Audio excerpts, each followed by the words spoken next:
We are going to talk about disputes today, and we're going to figure out how Chris is going to show you exactly how the disputes work in Klaus. Meanwhile, I'm going to explain a little bit the philosophy behind the disputes, because whether you want your agents to dispute a review or like whether you want reviews to be disputed in general, it's a decision that you have to make as a leadership team, as a company. So this feature that was just released a little bit before, it is on by default for professional plans, if I'm not mistaken. And if you absolutely do not want any disputes, you can reach out to support and they can disable this for you. It's not yet in the UX, but it's definitely possible. But how does this work? So the idea is, and this was actually a request that came from some of you, that agents that are not happy or not don't understand or think that the review is wrong can dispute the review. That means they can basically officially raise a flag and say, hey, I do not agree with this. I want this to be changed. And there are two things that could be disputed. One is, I agree with this review. This ticket was exactly as I reviewed it, but I'm not the person at fault, so I should not be getting this review. This happens, for example, if a conversation had 2 or more agents and you don't really know what's going on. And it's like, it's not you. It was someone else. So you tell them, review is fine, but can you please ascribe this to Chris and not to Val?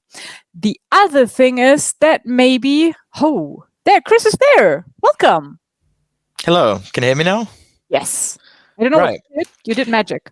They've added a new button, which I didn't know about. Great. Anyway, I'm here now. Carry on. Yeah, no, that's fine. I'll just continue where where I was. So, and the other thing is that maybe as an agent, I do not agree with the review in itself, and then I can dispute it. So the thing is, just telling your agents, oh, you can now dispute is probably not enough.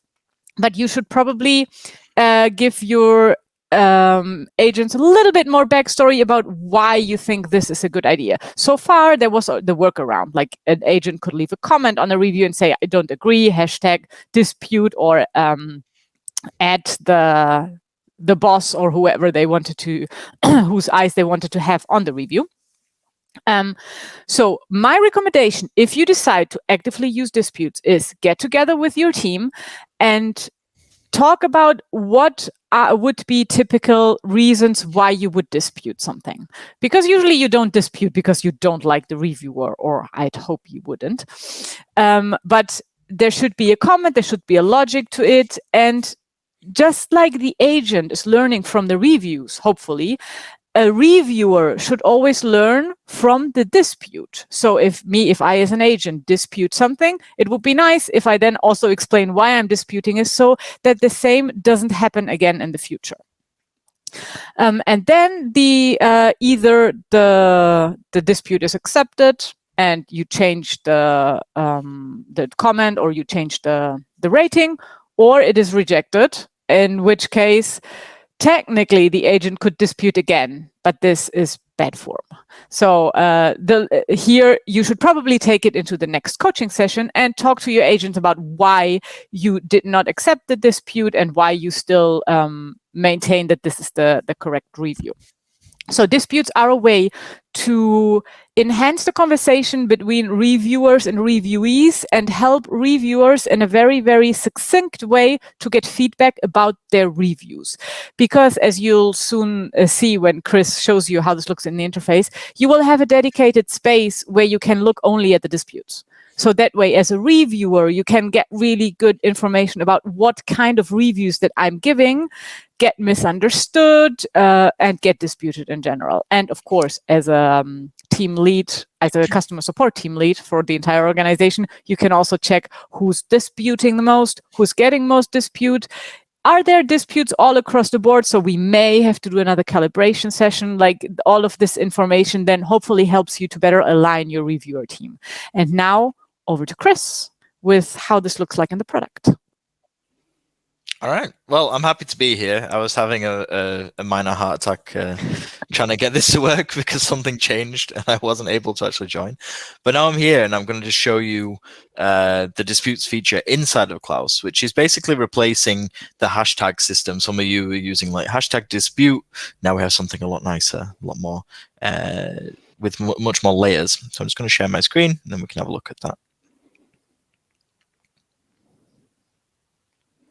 That button off hopefully didn't change. Something changed again. Yeah. Product updates. And now it's saying I'm not authorized to do so. Give me a second. Because you changed your browser and now your browser needs to reauthorize everything. Happens all the time. Like that's the one thing with these softwares that every time something changes, you actually need to restart or reload the tab, which actually in Klaus also quite often is the solution. Like whenever you get stuck somewhere, try to reload first and then reach out to support, because very often they'll ask you to first reload and then look deeper into it. A little bit like in the old days, they ask, have you turned it on and off again? Do they still ask that? Definitely having one of those technology days today, I think. Can you hear me again now? Yes, we Am I can. back? I can hear you. I cannot see your screen, though. Let me try again. Yes. Yes, that worked. Congratulations. Okay. Ooh. Great. Now I need to log into Klaus again because it kicked me out of my browser. Yeah. Well, we're talking about how earlier today we were saying we've done so many of these webinars now. It always goes so well. We never have any technical issues. And then today, that has changed. But there we go. Do you see my screen now? Yes, you see Klaus? we do. Yeah. Okay. Everything perfect. Great. Right. So I'm just going to show you what it looks like as an agent to begin with. So if I'm an agent and I go to my received reviews inbox within Klaus, and I can click on a review that I've received, like Mart gave me this review earlier today, and I got 79%. And I see that, it's not our policy to do this. Escalation adherence, followed internal processes, got a thumbs down. Grammar didn't do so well either. I don't agree with that. I think there's questions there. So instead of before I used to comment or I used to add a tag, I can now click here on these dots and I can click on dispute review. There's also another option there, which is kind of connected, which is wrong reviewee. So if the reviewer accidentally reviews you, but it's not actually your ticket, you can also do that, flag that. But we're talking here today about disputes, so I can dispute the review. And that doesn't just give a notification to Mark that I've disputed it. It actually allows me to select the scores which I think are fair. So firstly, my grammar is amazing. So I'm going to say no. He's a native speaker. I mean, of course, he knows what he's doing. It's not actually true at all. My grammar's pretty bad. But I'm going to change that. I'm also going to say there was a follow-up, so I don't know why that was not applicable. I'm going to say it's a thumbs up. And followed internal processes. I didn't agree with what Mart said, what Mart's comment was, which you can see here if you collapse this. So I'm going to put everything as thumbs up. And then I'm also going to add my comment. That is a mandatory comment for a dispute because the reviewer needs to understand exactly why you disputed that. So I'm going to say grammar is amazing. I'm going to submit that dispute now. And then I can carry on with my day. That goes to Mart. What the reviewer is going to see, if you are a reviewer and you go to the conversations view and you've got the filter menu on the left-hand side here, so it opens here, you will see a new section which is called disputes. So as a reviewer, you can see all disputes. So if you're an admin especially or an account manager, you'll be able to see all the disputes across the account. Open disputes, so the ones that are currently ongoing. Disputes by me, so if you get reviewed and you leave a dispute like I just did, you'll be able to see the ones that you've actually disputed, and you will see the disputes for me. So if you're a team lead, you will be able to see tickets that your people have disputed that you need to take care of. So if you're a team lead, you need to go here regularly and check for disputes and resolve them. But we'll look at open disputes for now, so we can see the ones that are ongoing.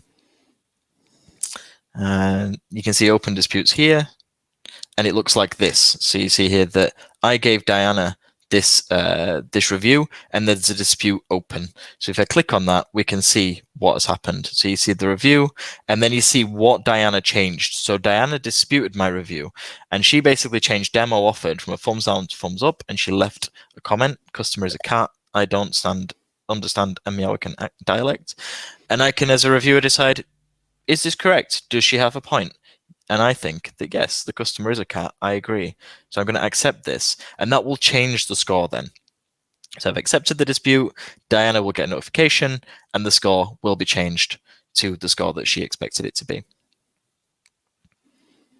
So that's how you do a dispute as an agent, as a reviewer. Nice and simple. Obviously, it's important to gather information on this as well. So as an admin or a team lead, you can understand exactly what's going on. Because if every single review is being disputed, you can see you probably have an issue.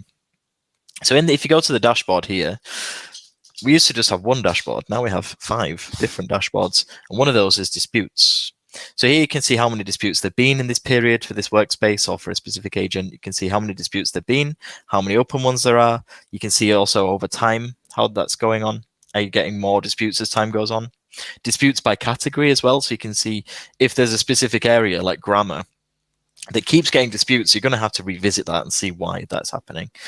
Then you can also see the list of disputers and disputed reviewers. So disputers are the people who are being reviewed, who are disputing the most. And you can also click on the columns to see, who has actually left the most disputes. And in this case, it's me. So I'm the one that's rocking the boat. Chris is a troublemaker. So you should definitely have a one-on-one with him and talk about what's going on there.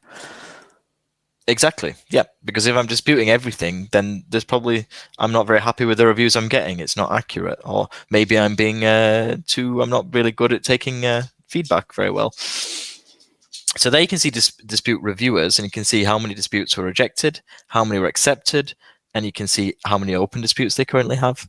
And if you go to the second table, you can also see disputed reviewers. So we can see here again, who's the most disputed reviewer? It's me again. So as a reviewer, that might mean that I am not being very accurate, or I'm not being very fair, or I'm flagging things which the agents don't agree with, and I'm constantly accepting these disputes as well. Then you can see that there's something needs to be done, and you probably need a calibration session or to have a one-on-one with that reviewer or that reviewee. The goal is not to get to 0 disputes and 0 disputed tickets, because disputes are also a kind of information exchange, and they show that people trust the process enough to actually raise issues directly with the person who did the review instead of just back channeling when they are not happy with something. So some disputes is very healthy for organization. However, what you need to look at is, are they evenly distributed, or are there certain clusters? Like it's always the same person is being disputed, always the same person is disputing, always the same category that receives disputes. Whatever you see, like the numbers going up in one specific category or for one specific person, then you would have to look into it and see if that's warranted or if something needs to change. I think we have some questions. Anna asks, are reviewees the only ones who can initially dispute a review, or could another reviewer take a look at a review and dispute it to get a combo calibration going between reviewers? Question. I believe only the person who received the review can actually dispute the review. Yes, correct. I think if you're the reviewer and another reviewer doesn't agree with the review you've done, then it might be a pin that you could use. So you could use the pins. Would you agree, Valentina? It's a good. Yes, I would do a pin, and I would send this pin to the other reviewer, because I wouldn't want to discuss this in front of the agent. It's a little bit like when parents discuss something in front of the kids. Like some things are better handled first on that level, and then you can have a joint understanding about what you're going to tell the agent. Yep. So you can create the pin which stays private between the reviewers. You can share the pin at a later date by mentioning the user or the agent, sorry, or in the coaching sessions, you can also make pins public. So if you have a coaching session with someone, you see that pin and you're like, okay, I'm going to share that we had that discussion actually to see what they think. Then you can do that at any time. Leah says, if we're looking to have a different reviewer than the original, can we accomplish that? Will the other reviewer have access to the dispute?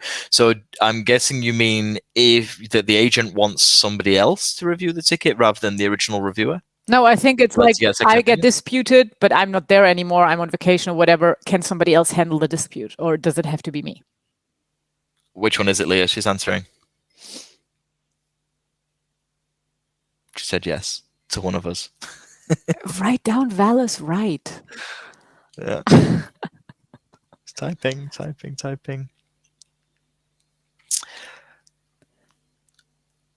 Our current system is that the first reviewer is never the one that does the second review.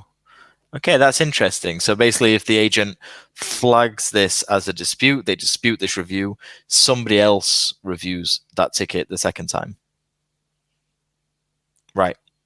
Okay, so there's an interesting one, but I'm not sure if it's the best way, because it's kind of, isn't it kind of going over the head of the person who's done the review in the first place? Isn't it best to work it out with the person who's actually done the review in the first place? It's an interesting idea and an interesting discussion. Yeah. Technically, But I think right now, I think everybody it depends on the access level, whether you can resolve review disputes for someone else.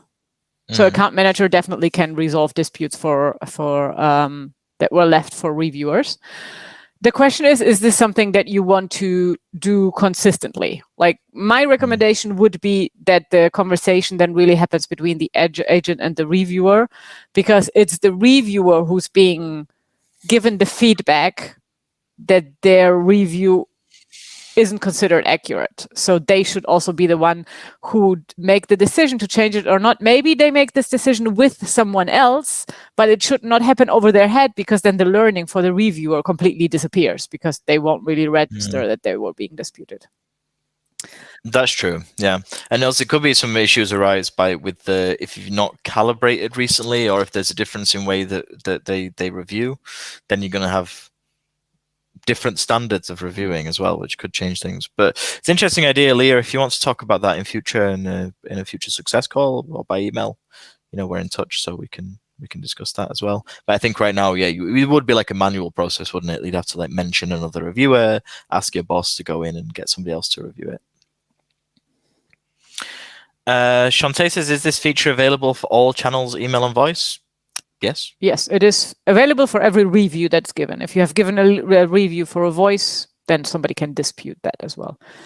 But this is only available for the professional and advanced plans. That is correct. Non-professionals will have to continue using hashtag as a workaround, which also works. Huh? Yeah. And a reminder, if anybody wants to try out the professional features, which now includes a lot, you have a 2-week free trial. So if you want to go to settings, subscription, upgrade to professional, it won't cost you anything for the first 2 weeks. And then you downgrade if you want to stay on starter, or you continue with the professional plan. Wow, that was quick. That was the quickest webinar ever. We have Oliver here, though, is late to the party. You can see the disputes dashboard. Is it the reviewers or the workspace managers? The disputes dashboard, I think, is only accessible to the reviewers. Workspace managers and above.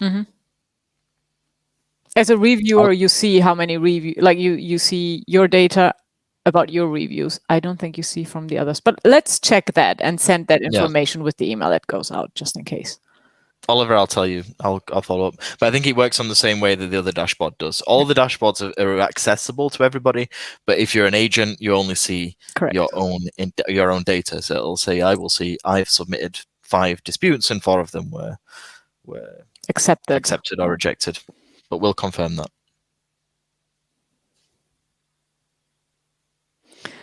Okay, of course, you can also always reach out to us outside of these calls.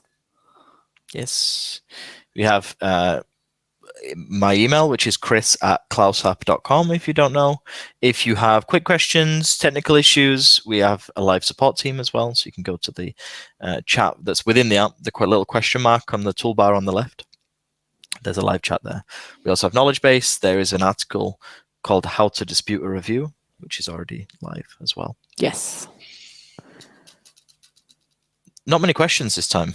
Yeah, Annika, who is a product manager at Klaus, says that I was correct. Disputes dashboard is based on the same logic as the main dashboard. There you go, Oliver. Perfect. Okay, and now Annika is probably laughing because I'm always the one who breaks first. Like there's silence, and then I'm like, okay, I think we're done because this was too much silence. So I think we're done now. Thank you very much, everyone, for coming. Tell us what works, what doesn't work for you. Tell us how we can make disputes and Klaus in general even better. That's what we're here for. And I hope you all have a very successful week. Absolutely. Have a good one. Bye-bye. Bye.